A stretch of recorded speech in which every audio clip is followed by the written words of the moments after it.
Okay, I just spoke with Tina in the Gadsden office for Dr.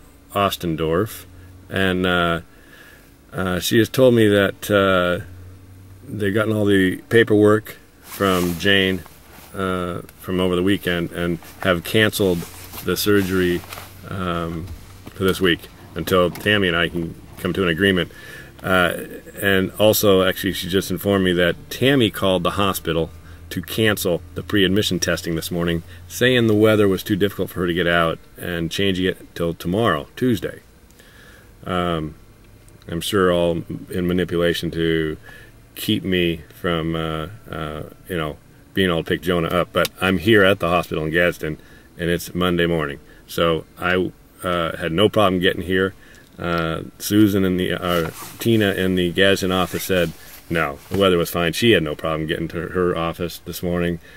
So I will probably drive up north. I'll try and text Tammy and say I'm in the area. I'll come pick Jonah up. It's my time this week, and the surgeries have been canceled this week, so I want to pick him up to be able to bring him someplace to at least get a second opinion and see what the condition is of his ears and see if in fact he can fly, so I can bring him home to California.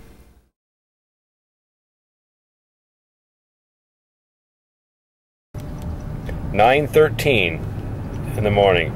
She evidently told the hospital she wanted to reschedule until Tuesday because the weather was so bad.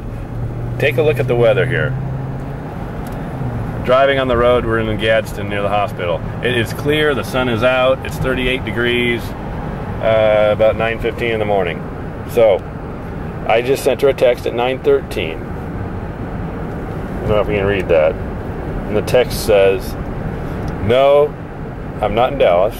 I said, no, I am in Alabama to pick up Jonah, and since you refused to exchange at airport, where shall we meet this morning? Gadsden?" That was at 9:13 a.m.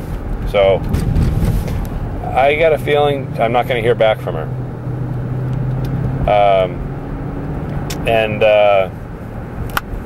Or she'll say that she can't get out, the roads are closed and something like that. So I'm going to drive right now and head up. I'm going to head up toward Fort Payne, up near Henniger where she lives, and we'll pick it up when I get there. Oops, that sign was Fort Payne 1 mile. And look at these roads. They're awesome. It's 10 o'clock in the morning. It's beautiful. And Tammy's claiming that the county is shut down, road closures, and she can't get out. She only lives about 20 minutes from Fort Payne. Look at this weather. So it's obviously manipulative to prevent me from having time with Jonah. Anyway, we'll pick up a little bit later. Here we are in Henniger on Alabama Highway 75, which is the road that Tammy lives off of. And as you can see, the roads are very passable.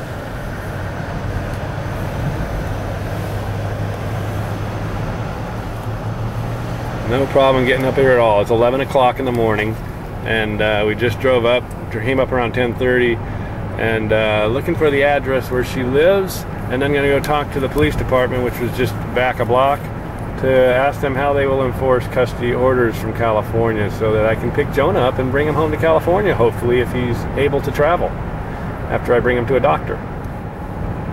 Here we are going down Highway 75, and there's the house right there that Tammy and Jonah evidently are in. Right there. There's her car back there. I'm gonna text message Tammy. I don't want to fight in front of Jonah and stuff, so I got a feeling she's just not gonna give them to me. So I'll text her and ask her, tell her that I'm on my way up there, and I'll be up there in the next 20 minutes to pick Jonah up, to please have him ready. And let's see what happens. I just sent a text about 10 minutes ago to Tammy. And I don't know if you can read that. Anyway, the text went out at 11:59 a.m. February 15th on Monday. And sitting out here outside Tammy's home, just a few hundred yards away. You can see it through the trees, and her car is there. And I text messaged her, and I told her that please have Jonah ready. I will be at your house in 20 minutes to pick him up. And see, it's sent at 11:59. And she sent me a text back at about, let's see, it was about 5 after 12. About 5 after 12, she sent the text back to me and said, "Good. The police are here waiting to arrest you. You are not invited on our property. I did not agree until tomorrow to do the visit. You have no right to stop." And it ends. And then she sent another one immediately. It says, "Jonah's medical rights and mine as a parent. I will take other legal action if you continue to not work together for Jonah's health purposes." She's just not understanding. I'm telling her I have the right to take care of Jonah as a father, and I will take him to any doctor's appointments and stuff that if he needs to be at some. I want to take him for a second opinion to find out the real situation going on with his ears and whether or not he can actually fly, but she's not going to let me. She will not hand him over to me. I don't want to fight. I don't want to fight and have Jonah hear any arguing going on, so I'm just going to have to just say, are you going to give him to me or not? And if she just says, no, you can't have him, I guess I'll just have to leave and go back to California. And she won't give me the opportunity to get a second opinion or to see if he's able to fly.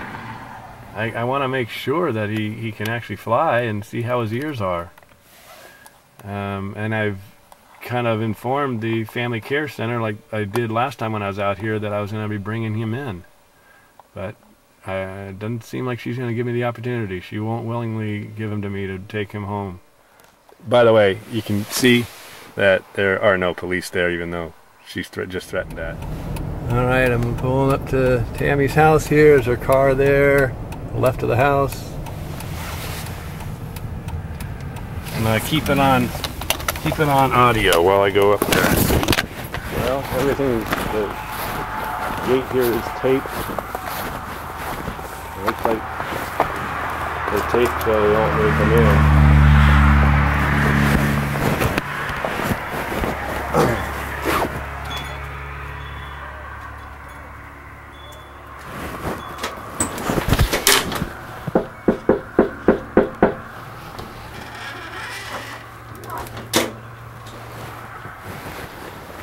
I'm not going to answer the door.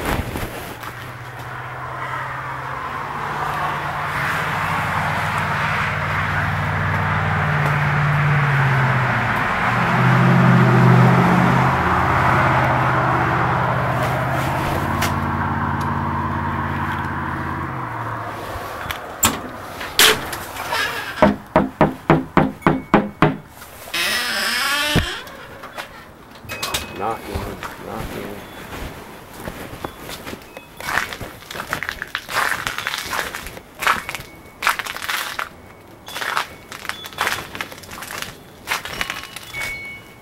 I just heard them upstairs. I could hear them walking above me. I could hear them walking above me.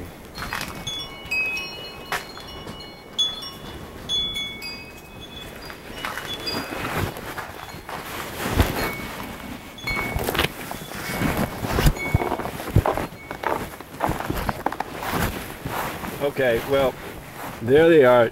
They actually called the police. There's a police cruiser in the driveway there.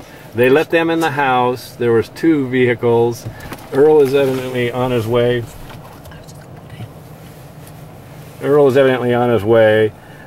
They want me to go to hit the one doctor. I want to take him to another doctor and get an opinion whether or not he can actually fly. That's the court order. I want to make sure his ears are safe, that he can actually fly. I do not want him going in and getting surgery under general anesthesia till I consult with a couple doctors and get some opinions. They refuse to let me have him to take him to the doctors till I can do this.